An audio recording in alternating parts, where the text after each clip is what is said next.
Génesis 25 inicia mostrando la descendencia de Cetura, la esposa posterior de Abraham.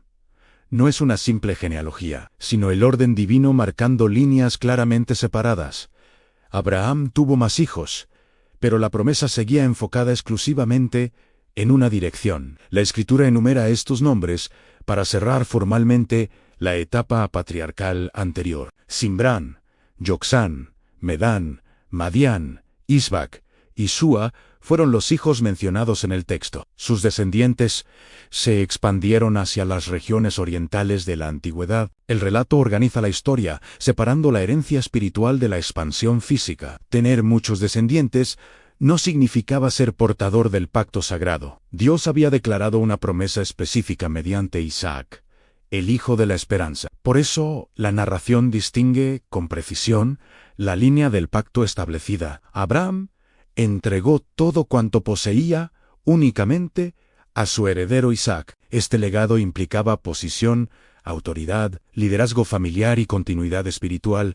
No se trataba solo de riqueza material, sino de la custodia del plan redentor.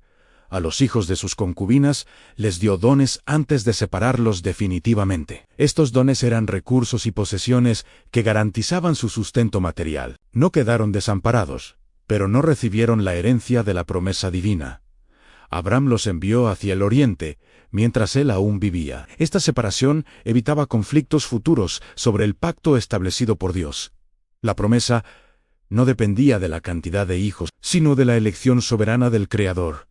Abraham muere a una edad avanzada, lleno de años y en completa paz. Vivió 175 años, según el registro de la Escritura. Fue sepultado en la cueva de Macpila, comprada originalmente a Efrón el Eteo, en ese mismo lugar donde Sara había sido enterrada años atrás. Isaac e Ismael se unieron para realizar una sepultura solemne y respetuosa. El texto no menciona disputas, sino una acción conjunta de honra filial. Ismael, aunque no era el heredero del pacto, siguió siendo un hijo legítimo. La honra hacia un padre trasciende las líneas de la herencia espiritual. Ismael ya había sido bendecido por Dios con una nación numerosa. El Señor había prometido hacer de él un gran pueblo también. Su participación en el entierro muestra un reconocimiento paterno común. Tras la muerte del patriarca, la Escritura declara que Dios bendijo a Isaac. Esta bendición incluía la presencia y el favor divino dentro del plan de salvación. Implica protección, dirección y la prosperidad propia de la alianza. Isaac habitaba junto al pozo llamado El Viviente que me ve. Ese lugar en la región del Negev recordaba la providencia de Dios ante Agar. El pozo simboliza la mirada constante del Creador sobre la descendencia elegida. Isaac permaneció allí, confiando plenamente en el cuidado divino continuo. Después el texto detalla a los descendientes de Ismael con precisión. Menciona a 12 príncipes que formaron sus propias tribus y naciones, cumpliendo así la palabra dada anteriormente respecto al hijo de Agar. Habitaron desde Ávila hasta Sur, en las cercanías de Egipto. Ismael murió en presencia de todos sus hermanos y familiares. La narración cierra la línea de Ismael antes de proseguir con el hilo del pacto. Luego el enfoque vuelve completamente hacia la historia de Isaac, su esposa. Rebeca fue estéril durante muchos años de matrimonio.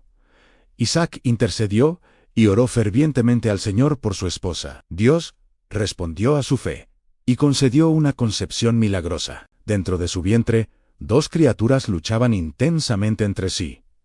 Rebeca consultó al Señor ante la inquietud de aquel conflicto interno. Dios reveló que había 2 naciones distintas dentro de su seno. Un pueblo sería más fuerte que el otro en el transcurso del tiempo. El más grande serviría al menor, según la declaración del Altísimo. La palabra divina antecede y define las acciones humanas posteriores. Esaú nació primero, siendo velludo y de una apariencia rojiza. Jacob nació después, sujetando firmemente el talón de su hermano. Ese gesto simbolizaba el seguimiento y una futura suplantación. Desde el nacimiento se anticipaba la tensión fraterna que marcaría la historia. Isaac tenía 60 años cuando nacieron sus hijos gemelos. Ambos crecieron con inclinaciones y temperamentos muy diferentes. Esaú era un hombre de campo y un hábil cazador de gran valor. Jacob era un varón tranquilo que prefería habitar en las tiendas. Isaac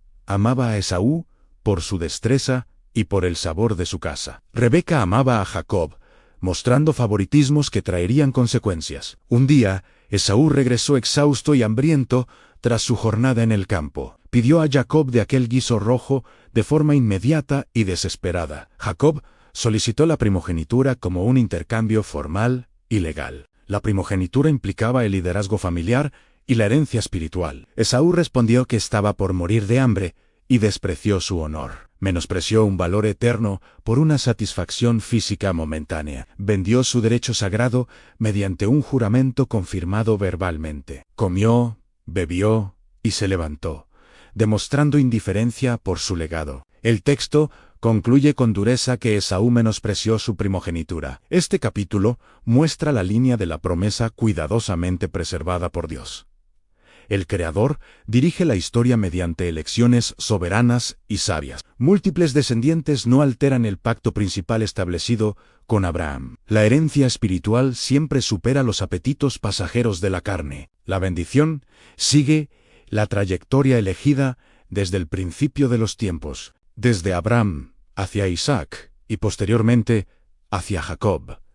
Porque Jacob sigue la línea del plan divino de Dios. De Jacob vendría la nación de Israel y las 12 tribus históricas. Dentro de ese pueblo nacería el Mesías prometido para la redención. El plan de Dios avanza silenciosamente entre las decisiones de la familia. El Señor obra incluso a través de las debilidades humanas visibles. Génesis 25 nos enseña a valorar la herencia espiritual eterna. Nuestras decisiones de hoy pueden afectar a muchas generaciones futuras. Dios permanece fiel aun cuando los seres humanos fallan en sus caminos. La promesa no depende de la fuerza natural, sino del favor divino. El más grande sirviendo al menor revela la inversión de las expectativas humanas. La elección del cielo precede a cualquier mérito personal aparente. Este capítulo entreteje genealogía, promesa y carácter en una sola trama. Conecta a los patriarcas con el futuro glorioso del pueblo escogido. Se establece un contraste definitivo entre el don material